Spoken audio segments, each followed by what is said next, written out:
Serie B-Win. Tutti i colori della passione.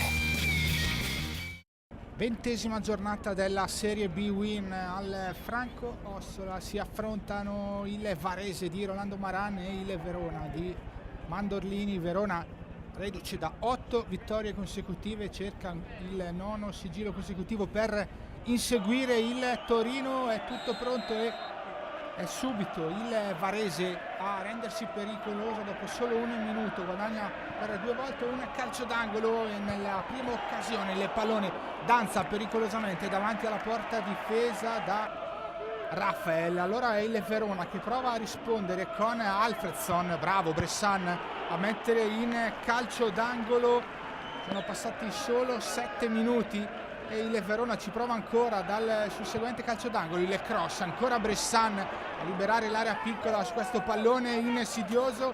2 minuti dopo c'è il tentativo del Varese con Neto Pereira, bravissimo ad entrare in area di rigore. Poi al momento di calciare il sinistro a tu per tu con il portiere del Verona, debole la sua sfera, calciata verso la porta, ancora Varese sulla sinistra, l'insidioso cross. Brava la difesa del Verona con Ceccarelli a mettere in calcio d'angolo. È il turno del Verona a provarci verso la porta di Bressan. Bravissimo il portiere del Varese però a mettere in calcio d'angolo. Verona che spinge, ci crede alla possibilità di passare in vantaggio. Ferrari tenta il sinistro incrociato, il pallone che attraversa tutta l'area piccola prima di terminare sul fondo. Arriviamo al minuto numero 28, c'è la grandissima occasione per il Varese per sbloccare il risultato. Azione personale di Capitan Neto Pereira, prova il destro, Raffaele è battuto, pallone sul palo, ancora Varese nei minuti finali del primo tempo che cerca la via del gol. Ma il tentativo di carrozza viene parato da Rafael. Si va allora al secondo tempo con ancora il punteggio fermo sullo 0-0 e il primo tentativo è ancora del Varese. 1-2 Neto Pereira Martinetti, al momento di calciare viene chiuso però il capitano del Varese. Nulla da fare dunque per il numero 10, ancora Varese in avanti con il tentativo dalla distanza di Puccino. Il suo destro deviato termina alto.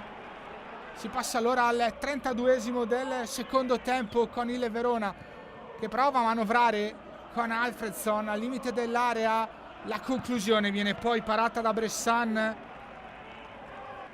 Era stato Jorginho a provare, ancora Verona con Alfredson che allarga sulla destra per Russo.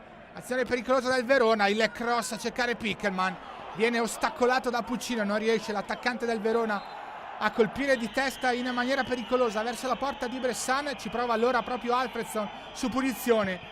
La sua parabola termina però alta rispetto alla porta difesa da Bressan. L'ultimo tentativo è del Varese nel finale con il neoentrato De Luca che prova il destro dalla distanza, pallone che termina alto. È l'ultima occasione di Varese e Verona che chiudono la partita sullo 0-0. Verona che sale a quota 38 a 3 punti dalla capolista Torino. Varese a 28 a 2 punti dalla zona playoff. Si torna in campo il 6 gennaio con il Verona che ospita il Modena. Per il Varese trasferta a Genova con la Sampdoria.